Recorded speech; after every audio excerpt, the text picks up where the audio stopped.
Dozens of people have been killed in Israeli airstrikes in southern Gaza as troops from Israel engage in fierce fighting with Hamas fighters in the north. Israel says it's tightening its grip on Gaza City, triggering a fresh exodus of civilians heading to the south. Global Affairs says 600 Canadians are stuck in the enclave and only 59 were able to get out through the Rafah border crossing to Egypt today. A plea for help from Palestinian Canadians. Residential buildings with civilians are being flattened to the ground as I speak with our families in them. The emotion too much to bear as this young woman with hundreds of relatives in Gaza calls for action. The emotional toll it has people watching their loved ones being killed is unexplainable, and our hearts are heavy.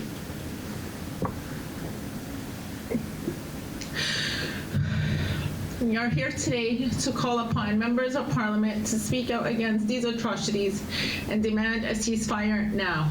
She's not alone. They all want the Prime Minister to demand a ceasefire and get their Canadian relatives in Gaza out. Because of contaminated water. She was throwing up all night. She was shaking with a fever they can't control. Her father's next to her. He's in the hospital. And her mom is crying, not knowing what to do for her. Prime Minister Trudeau, if one Canadian comes back in a body bag, his blood is on you and on your government. These families are calling on Prime Minister Justin Trudeau's office to take over evacuation efforts, saying Global Affairs Canada has failed, claiming requests from Global Affairs for documents and bureaucratic red tape have left their loved ones trapped in a war zone for a month. The danger of Gaza made clear by what this Palestinian Canadian says happened to his extended family. And as they huddled together, grandparents, parents, children, and grandchildren, Israel dropped a bomb on them.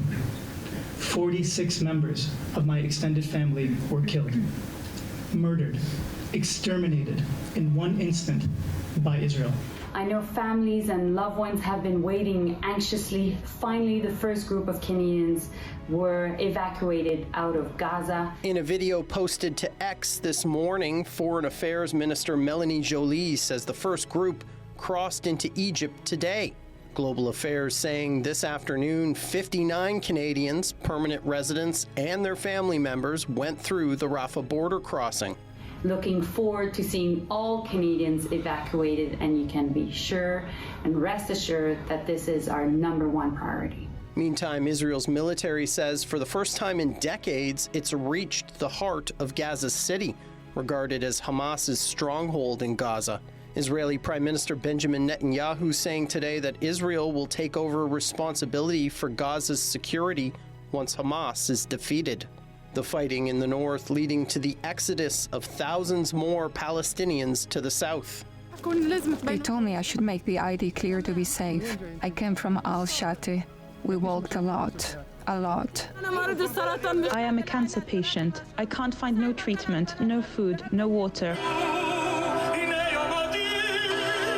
Meantime, in Tel Aviv, people gathered in front of Israel's legislature to mark 1 month since the Hamas terror attack on October 7th that killed more than 1,400 Israelis and triggered the war.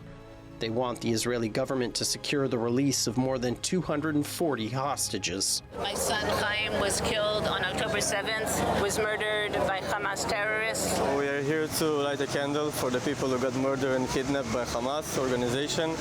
And we're here to show some love because there's really horrifying things that Hamas did to innocent people.